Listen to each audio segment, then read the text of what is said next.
Hello students, welcome back to my channel. I hope सबकी तैयारी अच्छी चल रही होगी। एग्ज़ाम स्टार्ट हो चुके हैं आज से। आज 2 दिसंबर है और जिन बच्चों के स्टार्ट हो गए हैं उनके लिए बेस्ट ऑफ लक, और जिनके नहीं हुए उनको भी बेस्ट ऑफ लक। तो देखो, आज की वीडियो में हम बात करने वाले हैं, जो सामने तुम लोग पेपर देख रहे हो, ये है BHDAE 181। ये हिंदी का पेपर है। और जिन बच्चों का एडमिशन हुआ है BAG या BAHDH, इस प्रोग्राम में जिनका भी एडमिशन हुआ है, ये उनका पेपर होगा। ठीक है। और 4 दिसंबर को ये एग्ज़ाम होने वाला है आपका। तो फटाफट से देख लेते हैं कि क्या क्या आने वाला है। ये सबसे पहले आप देख लो, ये जो पेपर है ना, ये जून 2024 का है। जो लास्ट अभी जो जून में जो पेपर हुआ था ना, वही है। और इसमें तुम इस क्वेश्चन पेपर को इस तरह से देख सकते हो कि इसमें जितने भी क्वेश्चन देखने वाले हो ना, वो लगभग 4 से 5 साल तक कंटिन्यू आए हैं। सेम पैटर्न रहा है, सेम ही क्वेश्चंस आए हैं। थोड़ा बहुत घुमा फिरा के उनको बना दिया गया है, लेकिन पेपर जो है वो यही रहेगा आपका। जो इसमें इम्पोर्टेंट क्वेश्चंस आए हैं उनको अच्छे से कर लेना, आपको बहुत अच्छे मार्क्स मिल जाएंगे। क्योंकि देखो, पहले तो सबसे पहले तुम ये देखो कि यहाँ पे टाइम क्या दिया हुआ है।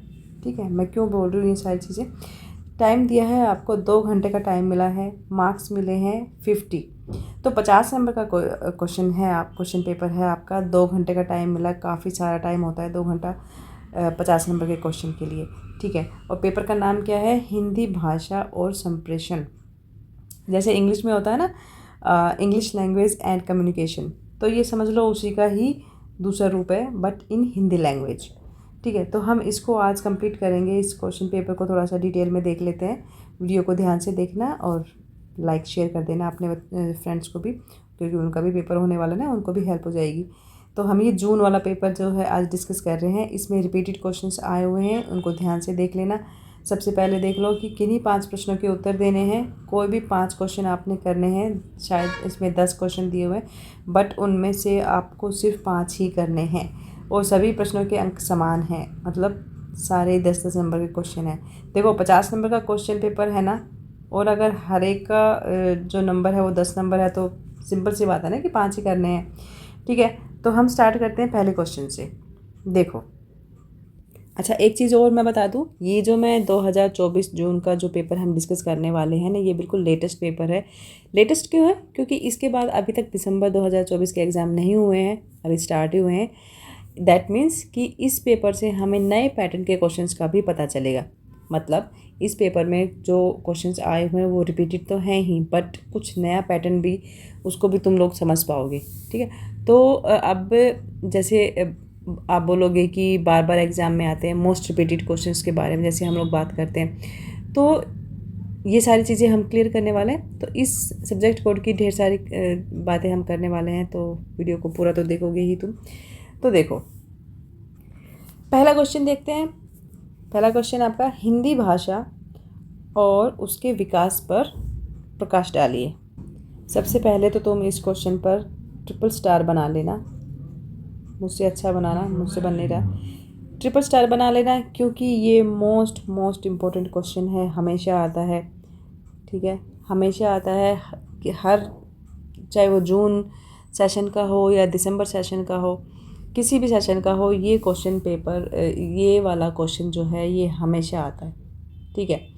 अच्छा, अब क्या है कि हिंदी भाषा और उसके विकास के बारे में आपको बताना है। इसमें हिंदी भाषा का विकास कैसे हुआ, कैसे विभिन्न तरह की जो बोलियों में आप कहेंगे कि अलग अलग कालों में हिंदी भाषा के साहित्य को कैसे आगे बढ़ाया गया, वो सारी चीज़ें आपको यहाँ पर बतानी है। ठीक है, उसका विकास बताना है। और वो सारी चीज़ें भी बतानी पड़ेंगी आपको यहाँ पर, कि क्या करना है। फॉर एग्ज़ाम्पल कि एक्सप्लेन करना है कि जो हिंदी भाषा का, एक तो थोड़ा सा आपको जो इंट्रोडक्शन में आप डालेंगे कि हिंदी भाषा क्या होती है और उसके विकास पर क्या प्रभाव पड़ता है, तो ये सारी चीज़ें बता देंगे। नेक्स्ट आ जाएगा आपका, स्वर को स्पष्ट करते हुए स्वरों के वर्गीकरण के आधारों की चर्चा कीजिए। तो सबसे पहले तो ये देखो कि स्वरों को एक तो कई आधार पर क्या किया जाता है कि वर्गीकृत किया जाता है। वो कौन कौन से स्वर होते हैं जो मतलब आपको बताने कौन कौन से स्वर होते हैं। पहले तो सबसे पहले ये आपको डेफिनेशन देनी है स्वर की, वो कौन कौन से स्वर होते हैं, उनका कैसे यूज़ होता है, ठीक है, वो यहाँ पर बताने हैं। और स्वर का कॉन्सेप्ट तो देखो, आप इस तरीके से भी क्वेश्चन पर, अब जैसे इस स्वर का क्वेश्चन आ गया, लेकिन एग्ज़ाम में क्या होता है कि इसी क्वेश्चन को ना थोड़ा सा चेंज करके वो व्यंजन पर भी आपका एक क्वेश्चन बन जाता है। तो व्यंजन पर कैसे बनेगा कि व्यंजन को स्पष्ट करते हुए व्यंजन के वर्गीकरण के आधार पर चर्चा कीजिए। ये आपका जो क्वेश्चन है ये स्वर पे तो आता ही है, ये भी इम्पोर्टेंट क्वेश्चन है, इसको डबल क्लिक कर लेना। दूसरा, इसको अगर चेंज करके अगर वो लोग करेंगे तो वो व्यंजन पर भी एक इम्पोर्टेंट क्वेश्चन हमेशा आता है, ठीक है। तो एक, या तो जैसे स्वर पर क्वेश्चन आता ही है, व्यंजन को स्पष्ट करते हुए इसी चीज़ को यहाँ पर लिख देना कि व्यंजन के वर्गीकरण के आधार पर बताइए। दैट मीन्स कि ये क्वेश्चन एक रिपीट पैटर्न का सवाल है, रिपीट पैटर्न का है। तो यही क्वेश्चन स्वर को लेकर भी आ रहा है, फिर इसी स्वर को स्पष्ट करते हुए आप वर्गीकरण के आधार पर बताइए। फिर यही क्वेश्चन जो है वो व्यंजन को लेकर आ जाता है कि व्यंजन को स्पष्ट करते हुए व्यंजन के वर्गीकरण के आधार पर आपको बताने पड़ते हैं, ठीक है। तो ये दोनों ही क्वेश्चन एग्जामिनर के फेवरेट क्वेश्चन होते हैं फेवरेट होते हैं मतलब कि वो एग्जामिनर जो है वो ये वाला क्वेश्चन पेपर हमेशा बनाते हैं, इन क्वेश्चंस के साथ बनाते हैं। बार बार एग्जाम में छपने वाले सवाल हैं, तो इनको ध्यान से देख लेना। नेक्स्ट सवाल देख लेते हैं 3rd नंबर पर। ये जो 3rd क्वेश्चन आ गया है, इसमें आप देखेंगे कि उच्चारण के आधार पर व्यंजन के विभिन्न भेदों का विवेचन करना है। अब जैसे मैंने पहले बताया था क्वेश्चन में कि वो स्वर का जो क्वेश्चन आया था वो एक रिपीटेड क्वेश्चन था, उसी तरह से व्यंजन पर भी क्वेश्चन बनता है। तो यहाँ पर भी एक नया क्वेश्चन आ गया है, थोड़ा सा रिपीटेड है बट थोड़ा सा चेंज करके दिया है इन्होंने कि उच्चारण के आधार पर व्यंजन के विभिन्न भेदों का विवेचन करिए, ये क्वेश्चन है। तो इसमें मैं थोड़ा सा ये बता दूँ कि देखो बहुत सारे आधार होते हैं वैसे तो, वर्गीकरण के, व्यंजन के मैंने बताया था, जैसे पिछले क्वेश्चन पर ही बेस सवाल है ये। लेकिन आपसे अभी सभी आधार नहीं पूछे यहाँ पर, सिर्फ उच्चारण के आधार पर, उच्चारण के आधार पर क्या पूछा है, व्यंजन के भेद पूछे हैं, ठीक है। अब आपको पता है कि वर्णमाला के वो वर्ण व्यंजन कहलाते हैं जो स्वर की सहायता से क्या होता है, मतलब जो स्वर की सहायता से किए जाते हैं, जिनका उच्चारण किया जाता है, सॉरी फॉर एग्जाम्पल यदि हम मान लो क वर्ड को लेते हैं, ठीक है, वर्ण को ले लेते हैं। तो अब इसमें होता है क्या है कि पहला जो वर्ण होता है व्यंजन हमारा का, ये अधूरा होता है, ठीक है। अधूरा क्यों होता है कि जब तक इसमें हम आ को ना मिक्स कर देंगे ना, तब तक ये अधूरा ही रहता है, कंप्लीट तभी होता है। तो कहने का मतलब ये है कि जब तक व्यंजन के साथ या स्वर ना लगे, तो इट मीन्स कि व्यंजन वो वर्ण होते हैं या ऐसे वर्ण या फिर अक्षर होते हैं जिनको हम सिर्फ और सिर्फ स्वर की सहायता से क्या कर सकते हैं, उच्चारित कर सकते हैं। ये चीज़ आपको रखनी है, यहाँ पर याद रखनी है। लेकिन उच्चारण के आधार पर ये कितने प्रकार के होते हैं ये आपको बताना है, ठीक है, उच्चारण के आधार पर। फिर नेक्स्ट क्वेश्चन आ जाता है आपका, लिंग विधान और लिंग परिवर्तन को स्पष्ट कीजिए, ये क्वेश्चन आ जाता है आपका। अब आपको पता है कि देखो लिंग विधान क्या होता है, आपको बताना है कि 3 प्रकार के होते हैं। कौन कौन से, स्त्रीलिंग, पुल्लिंग और उभयलिंग, ये 3 होते हैं, पता है ना आपको सबको। तो उभयलिंग कॉमन जेंडर जिसको बोलते हैं। और लिंग परिवर्तन का मतलब यहाँ पर क्या है कि लिंग परिवर्तन का मतलब है कि शाब्दिक रूप से हम क्या करते हैं कि शब्दों का हम जो है वो लिंग बदल देते हैं। फॉर एग्ज़ाम्पल हम जैसे मान लो राजा लिखते हैं, ठीक है, राजा, ठीक है, राजा शब्द, कहने का मतलब ये है कि लिंग परिवर्तन का मतलब ये होता है कि हम शाब्दिक रूप से शब्दों के लिंग चेंज कर देते हैं। जैसे राजा का हम रानी बना देते हैं, ठीक है, ऐसे बदलते हैं ना हम लोग। तो शब्दों को जब हम लिंग बदल देते हैं ना, शब्दों का आपस में, फॉर एग्जांपल जैसे मैंने ये बताया आपने, ठीक है, तो इस तरीके से राजा रानी, राजा के लिए जो स्त्रीलिंग शब्द है वो क्या है, वो रानी, ठीक है, इस तरह से हो गया। तो इसी तरीके से क्या होता है कि लिंग परिवर्तन होता है सारे, इस तरह के आपको काफ़ी सारे एग्जाम्पल जो है ना वो इसमें आपको बताने पड़ेंगे, तब आपका ये 10 नंबर का क्वेश्चन में से आपको 5 या 6 नंबर मिल पाएंगे। फिर है आपका कारक के विभिन्न भेदों पर प्रकाश डालना है। अच्छा, कारक को ना विभक्ति भी बोलते हैं, विभक्ति, ठीक है। अगर मान लो एग्ज़ाम में कारक ना लिखकर अगर विभक्ति भी आ जाता है ना, तो भी आपको आंसर वही लिखना है जो मैं आपको बताने वाली हूँ। तो होता क्या है कि देखो, अब विभक्ति कितने होते हैं, टोटल 8 प्रकार के होते हैं। कारक या विभक्ति आप बोल लो, कर्ता, कर्म, कर्ण, संप्रदान, अपादान, संबोधन, अधिकरण, है ना, ये सारे आपके क्या होते हैं, कारक होते हैं। तो टोटल 8 होते हैं कारक, ठीक है, ये याद रखने हैं आपने। इसके अलावा आपने वो 8 के 8 यहाँ पर आपने थोड़ा एक्सप्लेन कर देना है। नेक्स्ट है आपका विशेषण और उसके प्रकारों की चर्चा करनी है।